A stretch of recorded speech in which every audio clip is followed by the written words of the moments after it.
this thing, my main phone, which you see on my videos I'm using all the time, the Pixel 4 XL. It's deaded.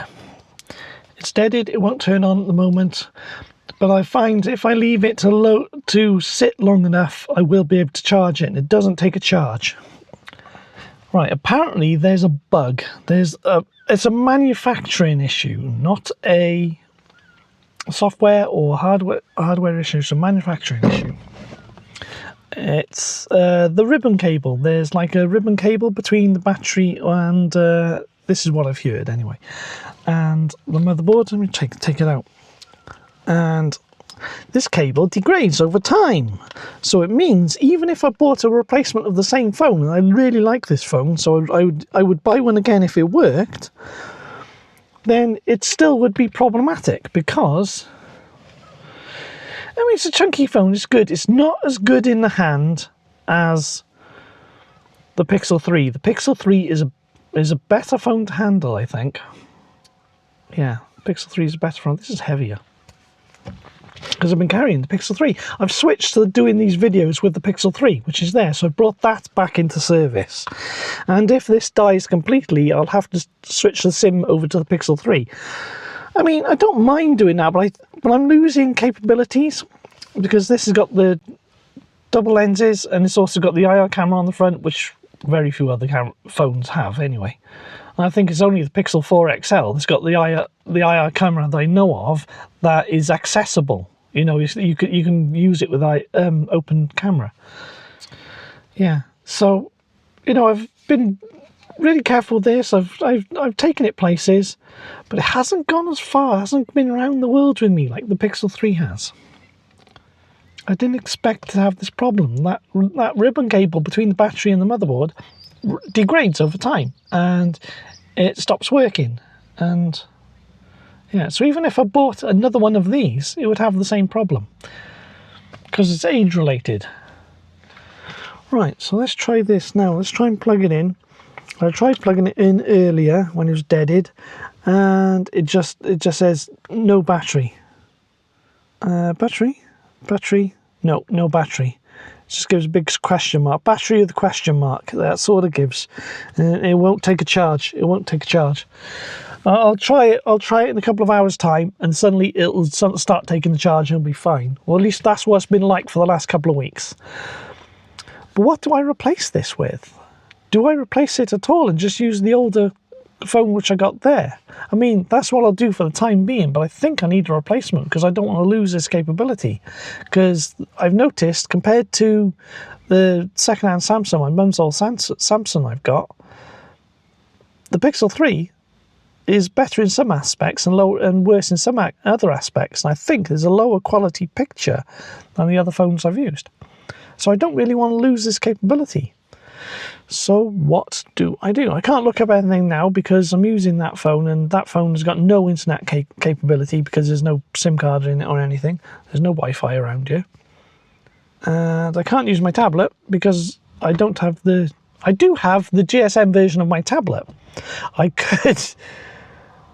Yeah, my Surface Go is a GSM. I could stick the SIM card in there. I mean, there's no phone calls. No, I want a proper phone. I can't use a Microsoft Surface as a phone. But I could have data, could use the data. So what are the upgrade choices? I don't really want to decrease the size of the screen. 2 cameras, I'd like the zoom and the standard. Super wide, I don't necessarily need it. But a lot of cameras. I mean, from the Pixel 6 onwards, they had the 3 cameras, because this only has 2. It has like the 1.8 zoom and the standard. So I'd lose the IR camera functionality. But one thing that the Pixel 3 has over the Pixel 4 is that it's got 2 front-facing cameras. It's got a wide. Can I tap it? Got a wide. And it's got a standard. There's no case on the Pixel 3 at the moment. Pixel 3 is a really nice phone, the 3 XL, it's a really nice phone in the hand. It just feels quality. It's better than the Pixel 4, with or without the case. It just feels like a higher quality phone. Feels like a higher quality phone, to me anyway. So upgrade choices. I could go to a Samsung. I don't like Samsung interfaces, TouchWiz and all the other bloat, the sheer bloat you get on Samsung phones. They're good value for money, but I don't think I could work with the operating system. I just couldn't do it. It's an Android that's so overweight and flabby and bloated. I just can't work with Samsung phones. Maybe if it was my own and I spent a long time trying to faff and turn everything off and get it how I like, maybe it'd be usable. But I'd rather have a standard Pixel phone. A Pixel, Nexus, I've always used Pixels and Nexus phones, smartphones anyway. But I always get them, they're old, I always get old models. That's why I'm using the Pixel 3 and 4, because they're older models now. And I can get them cheaper. So they're flagship phones, but I can get them cheaper. Just going by memory, because I can't look it up right now because the phone's deaded. What upgrades are there? So if I don't want a Samsung phone, those Samsungs are good size, they're good value for money, the hardware of Samsung phones is brilliant. The hardware of Samsung phones is brilliant. Whether you get the Exynos or the Snapdragon processors ones, because Samsung put different processors and GPUs in their phones, in the same model phones in different markets. But they should be more or less the same performance. So Pixel 6, Pixel 7, see the one I had been planning for you, when I got the Pixel 4, the one I've been planning to upgrade to was an 8, the Pixel 8, because the 8 had just come out. I think because I'd had the 3 when the 8 came out, and yeah, because I've had this almost 2.5 years since I had this. I wasn't going to buy this originally, but there was a reason. That's because when my life took a turn to the worse, and that phone was taken away from me, and it's a whole other story we're not going to cover right now. But the Pixel 3 means a lot to me because we've been through a lot together. But I'd like to keep it as a video phone, as a video recording phone. No, because I don't want to lose it, and I'd rather have another phone as an everyday phone. Yeah, so Pixel 6. Pixel 6 has got that awful, what's it called, waterfall. It's got the where the screen wraps around the side, and it just looks awful to use. Then we've got the Pixel 7. And when I looked up the Pixel 7, there was a lot of reliability issues. The Pixel 7 still has the screen that tapers, the bendy screen that tapers at the side, but it's flatter and it doesn't taper as much. The thing is with the Pixel 7, it's called Pro now rather than XL. I prefer XL than Pro because it is the larger size. So I'd like a Pixel 8, but Pixel 8s are too expensive. They're too expensive. So we're talking a 6 or a 7. The 7s have reliability problems. When I looked them up, they had a lot of reliability issues. So chances are I go for a 6, depending if I can get a good value for money, a good price. Sony Xperia phones though. The Xperia 1, which is the flagship line with Xperia phones. I could go and have a look at different Xperia phones. The thing is, although they got a larger screen, they're narrower but longer than the Sony phones. That might be a different experience of using that. So that's my options. Go for an Xperia, go for a newer Pixel. Chances are it'll be a Pixel 6 or 7, but I'm worried about the 7 and its reliability issues. There's quite a few reliability issues, from buttons coming off, screens crapping out, and causing all sorts of problems. So probably be a 6 if I can get a good value for money. And what about an Apple? You say an Apple, yeah, but it's learning an entire other ecosystem. I've said in other videos, I want an Apple. I want an Apple phone, but I'd like to use it as a video phone. I would like to use it as a video phone. That means I'd like to have the latest. It'd have to be USB-C, so it has to be one of the more recent Apples, which means that's much more expensive. Much more expensive. I think the only way I could get an Apple phone is by doing dream car giveaways and entering that. And I have entered dream car giveaways on the tech giveaways for Apple phones a few times. So I feel that's the only, and I can't use it as a guarantee. I can't say that, oh, I'll enter this and get a new phone. You can't, can you? Because thousands of people enter. But speaking about these competitions, they're not competitions. You've got dream car giveaways, but the other one I follow is camera competitions. Camera competitions UK.co.uk, because they have a lot of nice cameras on there. But they're not competitions. They are not giveaways. Dream car giveaways is not a giveaway. What it is, it's a lottery. Because you buy your tickets and one ticket is chosen. It is a lottery. Camera competitions they got a couple this month, which I haven't entered anything with camera competitions. I follow them and I look at the stuff they've got every day, but I haven't entered anything. I'm really cautious about entering stuff now when I haven't got much money.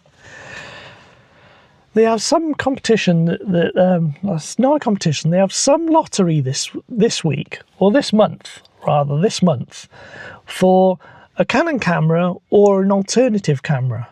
I'm not interested in the Canon. The alternative, though, in this one lottery they've got this month is a Leica Q3 43 or 43. A Leica Q3 43, because my compact camera I used to carry around with me is a Canon XE30S. That now has a problem. I have not used it for a couple of years now. The last time I used it is when I went away in 2023. It's travelled around the world with me twice. When I say around the world, from here to Kansai and Corbett.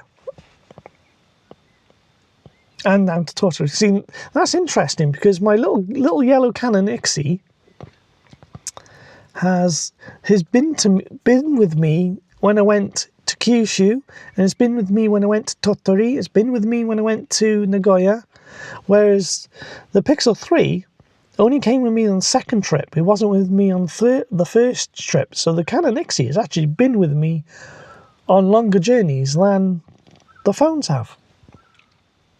And that's a compact camera. And to be honest, I would like to start using cameras more often, because I think with phones, you got a lot of invasion of privacy, and the government's trying to record every single thing you do, and they want to bring in digital ID and all sorts of other intrusive draconian laws, rules. So I'd like to have a compact camera. Of course, I can't use, due to the last being a phone mount there, I can't really mount a camera there. But maybe we can work something in the future, I don't know. So I'd like a replacement for the Canon XE as well. And although the Leica Q3 43 is larger than an XE compact, it is smaller than a dedicated SLR. And I have heard, there's people on Reddit I was reading the other day who actually use a Q3 43 as their everyday camera. See, I could do that. I could enter that competition and get a Leica, and that would be good. That would be good. That'd be the sort of camera I could have for a long time. It's a £5,100 camera. It is a Leica, though. Of course, the chances of winning is very small. I should also explain the reason why I've got Canon XE rather than Ixus, because they were sold as Ixus in Europe, but I had it imported. I was able to get the same camera as one that was available here for half the price back in 2010. Yeah, Christmas 2010 was it? Might have been before then, actually. Christmas 2010, I think. And I treated myself because I got all my money together. Wasn't a lot of money that I had at that time. I was extremely... It was a bad time in my life. And I didn't have a lot of money, so I treated myself to a camera. And I bought the Canon XE30S. I was able to get a yellow one, and it's a colour that wasn't available in Europe. The only one in Europe, they were available in silver or black. So I got a yellow one. The Leica, though it's a larger camera, the Leica Q343, I would rather have the 43 than the 28. But I feel I could use the Q343. But it is a £5,100 camera. The cash alternative to the Leica is £5,100. Another camera that's on my wish list, and a camera that actually is a compact camera, is a Ricoh GR4 monochrome, because I really like the idea of monochrome. Have I talked about monochrome sensors in these? Because I've talked. We could talk about monochrome sensors. Maybe not now, because it'll just increase the length of this video. But yeah, I really like the GR monochrome, because I really like the purity of a monochrome sensor, a true monochrome sensor without the Bayer filtering on the front. The price in the UK of this Ricoh camera, £1,600. So I could take the money, buy the Ricoh, and have enough money to get me on the pilgrimage to Philadelphia. I could go to Philadelphia. I could ask I could take my limerence out for a coffee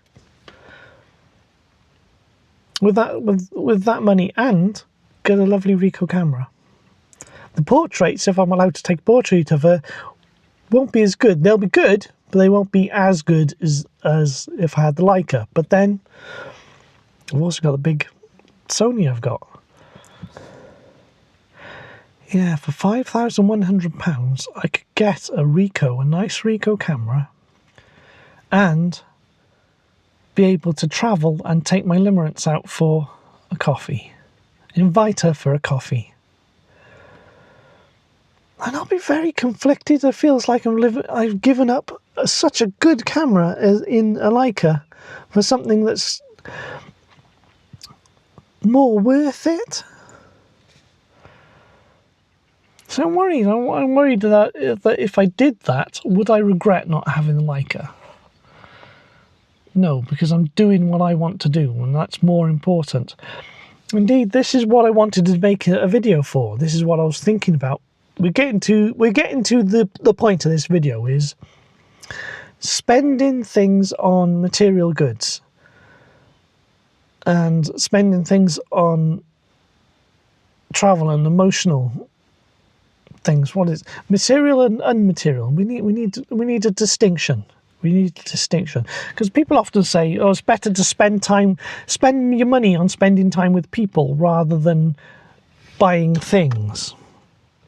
You buy experiences rather than things. The thing is, though, due to my upbringing, I am obsessed with the things because I never had the things when I was younger. But is there some sort of ASD connection? Because I'm desperate for more things. I mean, when it comes to an SLR camera, I've got all the lenses I could want. I would rather have I'd like to have access to a true black and white sensor, without the Bayer filtering. But to be absolutely honest, my Sony A7 as a camera is brilliant. I have no reason to replace my Sony A7. I've got an original A7 without any stabilization. The micro USB charging is a bit dodgy. It could do with USB-C charging. But it's okay. It's a camera that will just work for me. It works for me with all the lenses I've got, because I don't use autofocus lenses, and I spent a number of years collecting old manual lenses. They work, they adapt to it, and they're fine. I've taken some brilliant pictures. I've got other videos down there somewhere, if this is on YouTube, where I talk about taking pictures and I show some examples of my work. But I could do with a compact camera, because the compact camera I want is bust. And the compact, because I can't, the Sony is too big and bulky to take everywhere, so a compact camera is good. And a compact camera is good because you don't have the intrusive privacy issues you have with using a phone all the time. But of course, you need a phone all the time because it's an essential piece of kit now, because if things like digital ID comes in, it's essential to have a phone. So I still need a replacement phone. So I need a replacement phone and I need a replacement compact camera. And ideally, I'd like to expand, improve the capabilities of the phone and the camera. You don't want to go back. But these are all material things. These are all material things. But because I don't have any access to other people,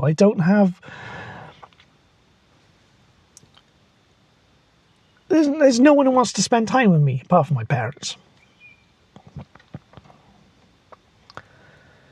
You know, I don't have any prospects.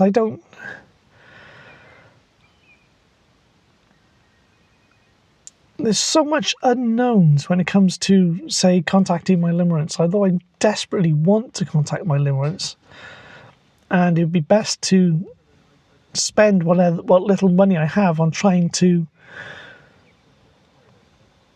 take her out for a coffee. Sorry, there's a cat just appeared by that hedge and just walked away and gone back into the hedge. No, sorry, it's just a cat. Just appeared across the road from me. Okay. Because, like, if I had that £5,100, forfeiting the Leica is the right thing to do. Do I even bother entering this camera competitions? It's a lottery, and the chances of winning are extremely slim. And is it just a waste of money?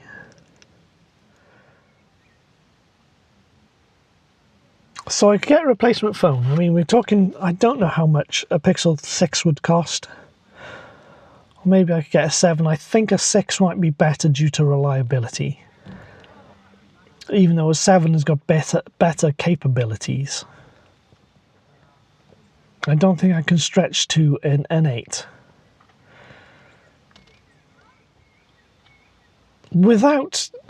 I don't think I could buy a replacement compact camera without entering a competition or something, or a lottery, because there's no compact cameras you can get which better the capabilities of my Canon XE30S. Take the XE30S for instance. It's got an f2.0 lens. So trying to improve on those capabilities with an affordable compact is difficult. Yeah, it's difficult. I don't think it'll be possible. So I may as well just go without a compact camera and just use the phones.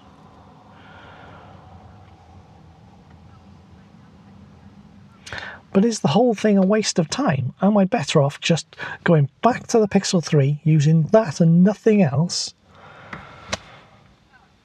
But then I need a second phone because I'm using that to record, and I need something here to do my research on or look at my scripts. So I'm leaning towards a Pixel 6, and I'll just have to use it for everything, to replace the camera for the time being, and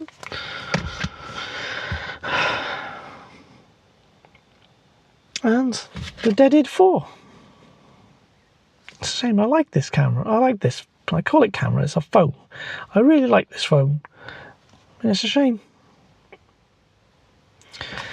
Alright, let's have the rest of my coffee. I've done a lot of talking today, but it's a lot of talking that people aren't really interested in, is it? I'm just talking about tech. Of course, the ideal scenario would be I'd have enough money to buy an 8. If I had lots and lots and lots of money, I would still only buy a Pixel 8. I don't believe the 9 and 10 are quite worth it over the 8, because you start getting AI creep into the operating system, and I'd rather have an 8. Yeah, but you've also got, so spend less on things and spend more on experiences. So what is the minimum? What is the absolute minimum I can do? With the deaded phone, what's the minimum I can do? I can try and work with my mother's spare Samsung, is what I've been doing, as well as been recording in the car with before I brought the Pixel back. Because the Pixel has been out of service for a while because I haven't had it for life reasons. And I could bring the Pixel 3 back online by putting the SIM card in it and getting another case for it. I'm trying to use the Samsung. That's the minimum cost route, because it means buying nothing, just buying a case for the Pixel 3. That's the minimum cost route. Then it means I can just still start saving up. I mean, I already am saving up. Saving up to go away just to take my limerence out for a coffee, or walk with her along the river, or on the walk along the river. Either river, because there's two nice rivers there. Yeah. Is that the best thing to do? It's not going to improve the quality of these videos. It's not going to improve the quality of these videos. But it might be the right thing to do. Okay, and that's it. Time to go back.